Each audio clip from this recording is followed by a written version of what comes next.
নমস্কার, ক্যালকাটা ডায়ালগস থেকে মনোজ দাসের প্রীতি ও শুভেচ্ছা নেই। আজকে যে বিষয়টি নিয়ে কথা বলবো সেটা হচ্ছে শিলিগুড়ি করিডোর বা চিকেন স্নেক বলে যার পরিচিতি। এই পরিচিতিটা অবশ্য খুব বেশি দিন আগের নয়। আপনারা দিল্লির বিখ্যাত বা কুখ্যাত যেটাই বলুন না কেন, যে যার ভারত বিরোধী হিসেবে এবং কাশ্মীরের বিচ্ছিন্নতাবাদী আন্দোলনের অন্যতম জনক, বর্তমান জনকদের মধ্যে, এবং দিল্লিতে ওই সিএএ নিয়ে যে দাঙ্গানা যে হিংসাত্মক ঘটনা ঘটেছিল তার যে অন্যতম মস্তিষ্ক, তার নাম হচ্ছে শারজিল ইমাম। সেই শারজিল ইমাম একটা জায়গায় তিনি প্রথম, যেটার নাম শিলিগুড়ি করিডোর, সেইটার নাম তিনি প্রথম উচ্চারণ করেছিলেন চিকেন স্নেক হিসেবে। চিকেন স্নেক কেন?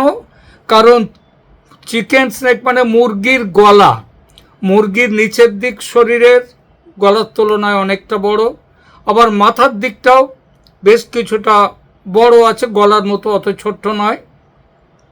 তো তিনি বলেছিলেন ভারতের একটা এরকম মুরগির গলা আছে যেটা কেটে দিলে ভারতের একটা বড় অংশ বিচ্ছিন্ন হয়ে যাবে। এই জায়গাটা শিলিগুড়ি করিডোরের নামটা তিনি দিয়েছিলেন চিকেন স্নেক, এবং সেইখান থেকে এই নামটা এত জনপ্রিয় হয়ে গেছে, যদি ভারতের নয়, ভারতের বিশেষ বন্ধু বাংলাদেশের যদি অল্প ছোট্ট ছেলে মেয়েদেরও যদি জিজ্ঞেস করা হয় ভারতের কোন জায়গাটার নাম তোমার কাছে সব থেকে চেনা, সব থেকে বেশি চেনা, তাহলে বলবে যে চিকেন স্নেক। তো এই চিকেন স্নেক নিয়ে আজকের একটু ছোট্ট আলোচনা করব। আলোচনাটা এই জন্যেই, শারজিল ইমাম বলেছিলেন চিকেন স্নেকের চওড়া হচ্ছে, গলাটা চওড়া হচ্ছে মাত্র 22 কিলোমিটার, 20 থেকে 22 কিলোমিটার, কিছু কিছু জায়গায় 22-এরও কম, 20 থেকে 22। এই গলাটা যদি কেটে দেয়া হয় তাহলে ভারতের পূর্ব উত্তরের 7 সিস্টার্স এবং সিকিম এবং তার সঙ্গে দার্জিলিং পর্যন্ত, শিলিগুড়ি দার্জিলিং, এরা সব বিচ্ছিন্ন হয়ে যাবে। মুরগির গলাটা কেবল কাটার দরকার। তো এই কাটাটাকে আবার জবাই করবার জন্য খুব ব্যস্ত হয়েছিলেন বাংলাদেশের হাসিনা উত্তর সরকার, মোহাম্মদ ইউনুস সরকার। সেই ইউনুস সরকারের তারা খুব এইটা নিয়ে হইচই করেছিল, ছবি আঁকার টাকা, এমনকি এই উত্তর পূর্বের রাজ্যগুলোকে ভারতের থেকে বার করে বাংলাদেশের সাথে জুড়ে নিয়ে একটা মানচিত্র তৈরি করে সেটা পাকিস্তানের যে সেনা অধ্যক্ষ যিনি এসেছিলেন তাকে দান পর্যন্ত করেছিলেন মোহাম্মদ ইউনুস। তারপর মোহাম্মদ ইউনুসের পরে তারেক রহমান এসছেন, এবং তাদেরও একটা চেষ্টা হচ্ছে চিকেন স্নেকটাকে কেটে ভারত থেকে উত্তর পূর্বের রাজ্যগুলোকে বিচ্ছিন্ন করে দেওয়া, তাহলে একটা ভালো রকম বদলা নেওয়া যাবে। বদলাটা বাংলাদেশের যত না তার থেকে বেশি পাকিস্তান এখনো ভুলতে পারেনি বাংলাদেশকে কেটে নেওয়াটা, পূর্ব পাকিস্তান থেকে কেটে নেওয়া।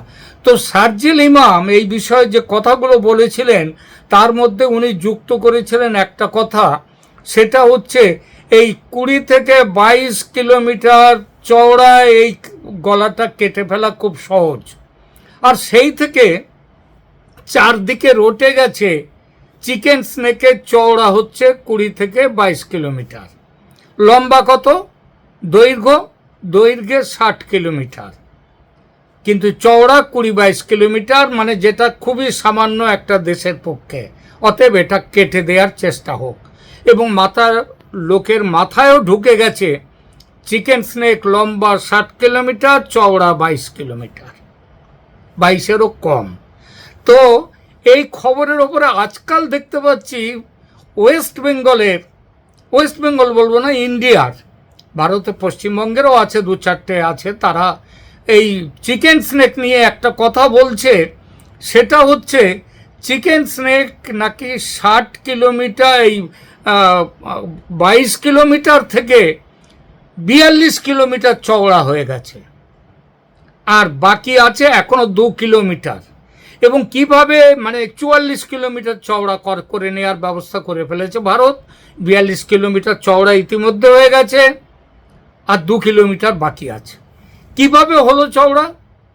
চওড়া হলো, তাদের আগে প্রথম প্রথম বলতো অনেকেই যে বাংলাদেশের রংপুরের ভেতরে ঢুকে গেছে ভারত, ঢুকে গিয়ে রংপুরের অংশ দখল করে নিয়ে 42 কিলোমিটার হয়ে গেছে। আজকাল আবার আরেকটা থিওরি আসছে।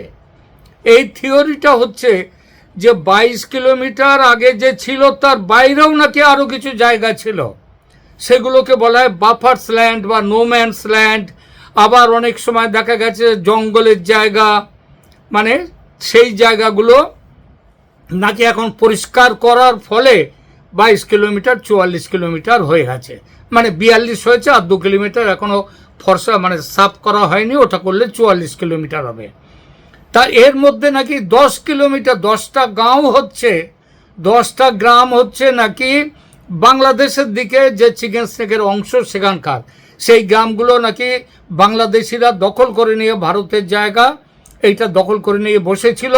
ভারতের বিএসএফ এখন এই জায়গা দেখছে না, ভারত সরকার এই জায়গাটাকে তুলে দিয়েছে আর্মির কাছে, ভারতের সেনার কাছে, এবং সেনা নাকি জায়গাগুলো একেবারে খালি করে ফেলেছে, ফলে কিছু বেড়ে গেছে ওদিকে। আবার আরেকটা সাইড তো নেপাল চিকেন স্নেকের, এক সাইডে বাংলাদেশ, এক সাইডে নেপাল। নেপালের দিকেও নাকি অনেক জঙ্গল পাহাড়ি জায়গা ছিল, সেই জায়গাগুলোকে নাকি আর্মি একদম সমতল করে ফেলেছে, এবং সেখান থেকে রাস্তা বাস্তা তৈরি হচ্ছে, এর ফলে নাকি জায়গাটা বেড়েছে। আমি আজকে এই বিষয়টা নিয়ে গাঁজাখুরি অনেক রকম গল্প চলে, কিন্তু একটু সত্যিটার দিকে যদি একটু নজর দিয়ে দেখা যায় তাহলে বোঝা যায় যে সত্যিটা কি। প্রথম কথা, যে শিলিগুড়ি করিডর, আপনাদেরকে একটু মানচিত্রটা একটু দেখিয়ে নিই। এই যে একটা এখানে লেখাগুলো উল্টো পড়ে যাচ্ছে, ফলে আপনারা দেখতে অসুবিধা হবে, আমি সেই জন্য বলে দিচ্ছি। এই হচ্ছে চিকেন স্নেকের জায়গাটা, এই যে জায়গাটা, এইটা হচ্ছে চিকেন স্নেক। এই চিকেন স্নেকের একদম ওপরের যে জায়গাটা আছে সেই জায়গাটার নাম হচ্ছে, এই যে দেখছেন একদম ওপরের যে জায়গাটা, এটা হচ্ছে সেবক। তার নিচে আসছে জলপাইগুড়ি, তার নিচে শিলিগুড়ি, তার নিচে বাগডোগরা, তারও নিচে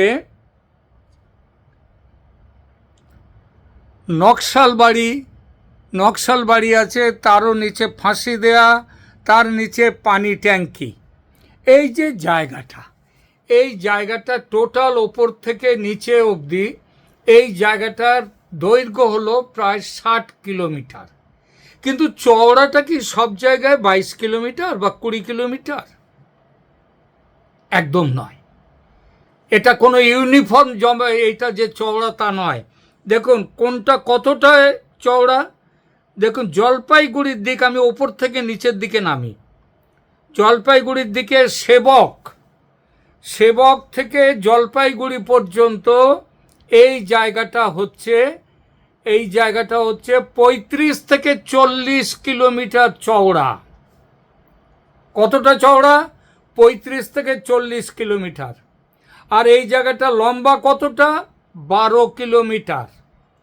তারপরে আপনার বাগডোগরা থেকে শিলিগুড়ি এই অঞ্চলটা চওড়া কতটা? চিকেন স্নেকের চওড়াটা কতটা? 25 থেকে 30 কিলোমিটার। আর এর দৈর্ঘ্য সেটা কত? 10 কিলোমিটার। তারপরে আসছে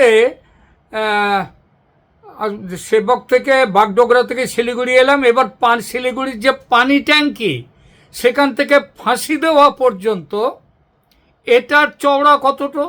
30 থেকে 35 কিলোমিটার। আর এটার দৈর্ঘ্য কতটা? 8 কিলোমিটার।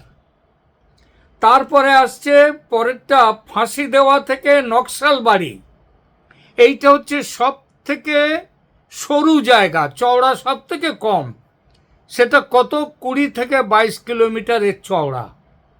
আর এর যেটা হচ্ছে নকশালবাড়ি 20 থেকে, এটার কতটা, এটার দৈর্ঘ্য কতটা? দৈর্ঘ্য হচ্ছে ফাঁসি দেওয়া থেকে নকশালবাড়ি, এটার দৈর্ঘ্য হচ্ছে 3 কিলোমিটার। আমি একটু ভুল করে ফেলেছি, আবার আমি বলে যাই যে আপনার সেবক, একটা ওপর থেকে নিচে নামুন, সেবক থেকে জলপাইগুড়ি 35 থেকে 40 কিলোমিটার এখানকার চওড়া চিকেন স্নেক। আর এটা লম্বা কতটা? 10 কিলোমিটার। বাগডোগরা থেকে শিলিগুড়ি, এটা চওড়া কতটা? 25 থেকে 30 কিলোমিটার। আর দৈর্ঘ্য কতটা? 10 কিলোমিটার। তারপরে পানি ট্যাঙ্কি থেকে ফাঁসি দেয়া, এটার চওড়া কতটা? 30 থেকে 35 কিলোমিটার চিকেন স্নেক এখানে চওড়া। আর এর দৈর্ঘ্য কতটা? আবার 10 কিলোমিটার। এরপরে আসছে সব থেকে সরু যে জায়গাটা, সেটা কোনটা? ফাঁসি দেয়া থেকে নকশালবাড়ি, এটার কতটা চওড়া? 20 থেকে 22 কিলোমিটার। লম্বা কতটা? লম্বা হচ্ছে 8 কিলোমিটার। সব থেকে কম এলাকা, 60 কিলোমিটার মোট জায়গা, তার মাত্র 8 কিলোমিটার হচ্ছে এই 20 থেকে 22 কিলোমিটার চওড়া। আর তারপরে আসছে, তার নিচে নামছে নকশালবাড়ির থেকে, নকশালবাড়ির ওই অঞ্চলটা, ওখানটায় কতটা? 20 থেকে 30 থেকে 35 কিলোমিটার চওড়া। আর এটার দৈর্ঘ্য কতটা? দৈর্ঘ্য হচ্ছে এটার 10 কিলোমিটার। আর একদম নিচে বিহারের যে কিষানগঞ্জের দিক, সেখানটায় চওড়া কতটা? 38 থেকে 42 কিলোমিটার চওড়া। তাহলে এইবার আপনি বলুন, 60 কিলোমিটারের মধ্যে যে মোট দৈর্ঘ্য, তার মধ্যে বেশিরভাগ জায়গা, মানে 35 থেকে 30 থেকে যদি 42 কিলোমিটার অবধি যদি আমি ধরি, তাহলে মাত্র 8 কিলোমিটার ছাড়া, মানে 52 কিলোমিটার দৈর্ঘ্য চিকেন স্নেকের, সেটা 30 থেকে 42 কিলোমিটার চওড়া। আর গল্পটা কি চলে বাজারে? 22 কিলোমিটার চওড়া, যেন এখানে মেপে জোকে 22 কিলোমিটার করে দেখানো হয়েছে। তো এই হচ্ছে গল্পটা। এইবার কি করেছে? হ্যাঁ, কিছুটা এলাকা সেখানে বাংলাদেশিরা তারা এসে দখল করে তারা বসেছিল, তাদেরকে সেখানে আর্মি মেরে তাড়িয়ে দিয়েছে, তারা জায়গাটা ফাঁকা। আবার নেপালের দিকের যে অংশটা, বেশ কিছুটা জঙ্গল ছিল, সেই জঙ্গলটা সাফা হয়ে গেছে। এর ফলে আগে যেটা খালি জায়গা যেমন ছিল, যেটা রাস্তা, সেইটা আরও প্রশস্ত হয়ে গেছে। তার জন্যে বাজারে এত গল্প আসছে। তাহলে কি দেখা গেল? দেখা গেল বাংলাদেশ থেকে 1 ইঞ্চি জমি ভারত নেয়নি। আবার ওদিকে নেপালের দিক থেকেও 1 ইঞ্চি জমি ভারত তার নিজের মধ্যে নেয়নি। না নিয়েও জায়গাটা ওই একটুখানি 8 কিলোমিটার বাদ দিয়ে বাকি 52 কিলোমিটার জায়গা, সেটা 30 থেকে 42 কিলোমিটার চওড়া হয়ে গেছে। আর এটা নিয়ে বিভিন্ন সব নানা রকমের গল্প বাজারে চলে আসছে, যে বাংলাদেশের অংশ দখল করে ফেলেছে রংপুরের। কেউ আবার বলছে নেপালের ভেতরে ঢুকে গেছে। নেপালের ভেতরে ঢুকে গেছে, নেপাল একটা কথা বলেছে যে নেপালের ভেতরে ঢুকে গেছে? একটাও কথা বলেনি। যেটা লিপুয়া লেক ইত্যাদি জায়গা নিয়ে যে কথাটা চলছে, সেটা পুরনো একটা বিবাদ চলছে। সেখানে নেপালের কিছু অংশে যেমন ভারত ঢুকে গেছে, ভারতের কিছু অংশে নেপাল ঢুকে আছে, সেটা এই এলাকাতে নয়। তাহলে আমরা কি দেখলাম? আমরা দেখলাম যে জিনিসটা, সেটা হচ্ছে যে ভারত একটিও গুলি না চালিয়ে, একটু ঝগড়া না করে, তার একটুখানি অংশ বাকি রেখে বাকি অংশ 32 থেকে 42 কিলোমিটার চওড়া হয়ে গেছে চিকেন স্নেকের। চিকেন স্নেক, তার মানে এখন আর চিকেন স্নেক নেই। চিকেন স্নেক এখন এলিফ্যান্ট স্নেক হয়নি, কিন্তু চিকেনের নেক নয়, সেটা অন্য কিছুর, অন্তত এলিফ্যান্ট কিংবা এলিফ্যান্টের নেক হয়নি, কিন্তু সেটা বাঘের গলা হয়ে গেছে কিংবা তার থেকেও বড় কোনো জীবের গলা হয়ে গেছে। তাহলে এইবার আপনি বলুন যে যারা এই ধরনের কথা বলছে সে ভারতেরও অনেকে আছে। যেমন আমি একটা কথা বলছি, NMF, N for New Delhi, M for Mumbai, আর এফ ফর ফাদার। এই যে NFF নিউজ বলে একটি নিউজ সংস্থা, তারা এইটা দিয়ে যাচ্ছে। তারা একটা বড় একটা প্রতিবেদন করেছে।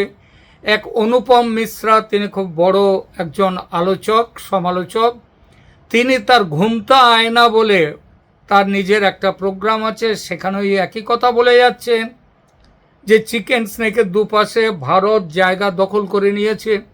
শুনুন, নেপালের সাথে কেউ বলছেন দখল করেছে, কেউ বলছে এদের মধ্যে চুক্তি হয়ে গেছে নাকি যে এই জায়গাটা তারা ভারতকে দিয়ে দেবে, বিনিময়ে ভারত অন্য দিক থেকে নিয়ে নেবে। এটা যেমন বাংলাদেশের ব্যাপারে আমি নিজেও এর আগে একটা কথায় একটা এপিসোডে বলেছিলাম যে চিকেন স্নেক বড় করতে গেলে রংপুরের কিছু এলাকা কিংবা সেটা রংপুরের সাথে ভারতের অন্য দিক থেকে কোনো এলাকা দিয়ে তাহলে এই জায়গাটা নিয়ে নেওয়া যায় বিনিময়। এটা ইতিহাসে অন্য দেশেও হয়েছে। এটা বাংলাদেশের ক্ষেত্রে হতে পারে, কারণ বাংলাদেশের যে সংবিধান সেখানে এর কোনো বাধা নেই। কিন্তু আবার এই জিনিসটা নেপালে সেটা হতে পারে না, কারণ নেপালের সংবিধানে ঘোরতর বাধা আছে, 2/3 মেজরিটি ইত্যাদির কথা আছে, সেখানকার সংসদে পাস করাতে হবে। প্রশ্নটা হচ্ছে ভারত এটা যতদিন নেপালে রাজতন্ত্র ছিল ভারত এইটা পাস করাতে পারতো যদি ভারতের মাথায় ঢুকতো, কিন্তু মাথায় তো ঢোকেনি। আর অ্যাকচুয়ালি ভারতের দরকারও পড়েনি। দরকারটা কেন পড়বে? কারণ 20-22 কিলোমিটার তো নয়, এটা 42 কিলোমিটার, 30 থেকে 45-42 কিলোমিটার পর্যন্ত চওড়া জায়গা। এটা যথেষ্ট জায়গা, এটা যথেষ্ট। সুতরাং আপনারা যে এই অনেকে একটা ট্রেন্ডিং নিউজ কিংবা একটা খুব গলা ফাটানো গল্পের নাম দিয়ে এই যে সমস্ত ট্রেন্ডিং করে যারা এইসব খবর দিচ্ছে, এই খবরগুলো দয়া করে বিশ্বাস করবেন না। আর চিকেন স্নেক আপনাদেরকে বলে দিই, আদৌ চিকেন স্নেক নয়। ওই 8 কিলোমিটারের জায়গায় উপর নিচে বাদ দিয়ে মাঝখানের 8 কিলোমিটারের জায়গা কে আসবে ওখানে লড়তে? কে আসবে ওখানে লড়তে? হ্যাঁ, একটা বিরাট এলাকা যদি এরকমভাবে থাকতো সেটা আলাদা কথা ছিল। আর তবুও এই জায়গাটা যেহেতু জায়গাটা ভালনারেবল, তার জন্যে ভারত ইতিমধ্যে সেটা একেবারে নতুন নতুন গ্যারিসন খুলে, একের পর এক গ্যারিসন খুলে জায়গাটাকে দুর্ভেদ্য দুর্গে তৈরি করেছে। শুধু দুর্ভেদ্য দুর্গ মাটির ওপরে নয়, মাটির নিচে। কয়েকদিন আগে আমি একটি এপিসোড করেছি, সেখানে পরিষ্কারভাবে বলেছি ভূগর্ভে 6 তলা বাড়ির নিচে প্রায় 65 থেকে 80 ফুট নিচে, মাটির নিচে পাক্কা বাংকার, এবং সে বাংকার এমন বাংকার হচ্ছে যে মিসাইল এবং ব্লাস্টার, মানে বাংকার ব্লাস্টার বোম কিচ্ছু করতে পারবে না সেই জায়গায়, এমনকি পারমাণবিক অস্ত্র পর্যন্ত সেখানে পৌঁছতে পারবে না। এইভাবে তৈরি করছে। কিন্তু এরপর থেকে দয়া করে কেউ বলবেন না চিকেন স্নেক 20-22 কিলোমিটার চওড়া, কেউ বলবেন না। ওটা চিকেন স্নেকের 20-22 কিলোমিটার নয়। চিকেন স্নেকের সব থেকে বেশি অংশ 60 কিলোমিটারের মধ্যে 52 কিলোমিটার অংশ, সেটা হচ্ছে প্রায় 42 কিলোমিটার পর্যন্ত চওড়া। তাহলে কি চিকেন স্নেক বলবেন? বলবেন না। এখনকার মতো এখানেই রাখছি। যদি এইটা ভালো লেগে থাকে আপনাদের আমার এই এপিসোড, যদি অনেক খেটে খুঁটে অনেক পরিশ্রম করে এটা তৈরি করেছি, সুতরাং দয়া করে আপনাদের মন্তব্য জানাবেন, মতামত জানাবেন। ভালো লাগলে আমার এই চ্যানেলকে সাবস্ক্রাইব করবেন। ধন্যবাদ।